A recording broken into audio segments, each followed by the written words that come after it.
Сәлеметсіздер ме? 4-ші сынып білім алушыларына арналған математика пәнінен қос теңсіздіктер тақырыбындағы сабағымызды бастаймыз. 133-ші сабақ. Бүгінгі оқу мақсатымыз қос теңсіздіктердің шешімдер жиынын табу. Оқулықтың 13-ші бетіндегі бірінші тапсырмаға назар аударыңдар. Калькулятордың көмегімен есептеп, қандай сөз шығатынын анықта. Және сен сол сөз туралы не білесің? Оны келесі бейнежазбадан тамашалайық. Телескоп Әбу-Насыр Әл-Фараби жасаған ойыс әйнектің негізінде жасалғанын білесің бе? Балақай, телескоптардың арғы негізі қазақ астрономиясы тарихында жатыр. Телескоптың шығуына ұлы энциклопедист ғалым Әбу-Насыр Әл-Фараби жасаған ойыс айна негіз болды. Әл-Фарабидің телескоп жасау жөніндегі еңбегімен астроном ғалым телескоп жобасын жасаушылардың бірі Йоган Кеплер жақсы таныс болған. Ұлы бабамыз Әл-Фараби жасап берген ойыс айналы телескоптан бастау алған бақылау зерттеу құралдары уақыт өткен сайын жетілдіріле түсті. Бертін келе, әлем елдерінде қазақтың қасиетті киіз үй пішінді обсерваториялар салына бастады. Жарайсыңдар. Олай болса, екінші тапсырмаға назар аударыңдар. Қос теңсіздікті жеке екі теңсіздікке ауыстыр. 10 кем x-тен және x кем 30-дан. Бұл жерде біз жеке екі теңсіздікке ауыстыру үшін x артық 10-нан және x кем 30-дан деп аламыз. Дәптеріңе осындай сан сәулесін сыз және көрсетілген сан аралықтарын белгіле. Теңсіздіктердің шешімдерін сәуледе қиғаш сызықтармен көрсет. Бірлік кесінде үшін екі торкөзді белгіле.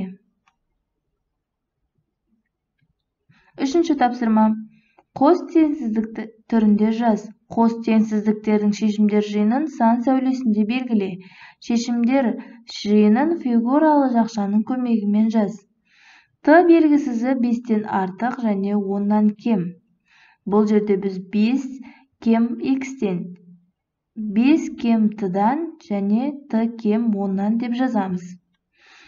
Қос теңсіздіктердің шешімдер жиынын біз 5 және 10 сандарының аралықтарындағы сандарды аламыз. Төртінші тапсырма. Шоқ жұлдыздарға ежелгі заманнан-ақ атау берген. Ертеде адамдар жердің солтүстік жарты шарында басымырақ тіршілік еткен. Олар аспан әлемінің өздеріне көрінетін бөлігін ғана бақылаған. Сондықтан шоқ жұлдыздардың шамамен жартысына ғана, яғни 88-дің 47-сіне ғана ежелгі мифологиялық кейіпкерлердің атын берген. Оңтүстік жарты шардан көрінетін екінші жартысы тек 17-ші ғасырда ашылған. Оларға ұлы географиялық ашылулардан кейін атау берген. 47 кем x-тен x кем 88 қос теңсіздігінің шешімдер жиынын сан сәулесінде белгіле. Шешімдер жиынындағы сандарды ата. Қанша сан алынды?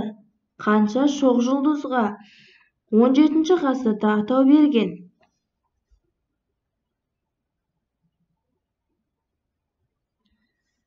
Келесі тапсырма сендерге үй тапсырмасы.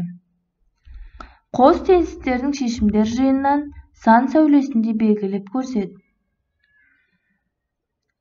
556 кем x-тен x кем 562-ден. 450 кем x-тен x кем 452-ден. Бүгінгі біздің сабағымыз аяқталды. Сау болыңыздар.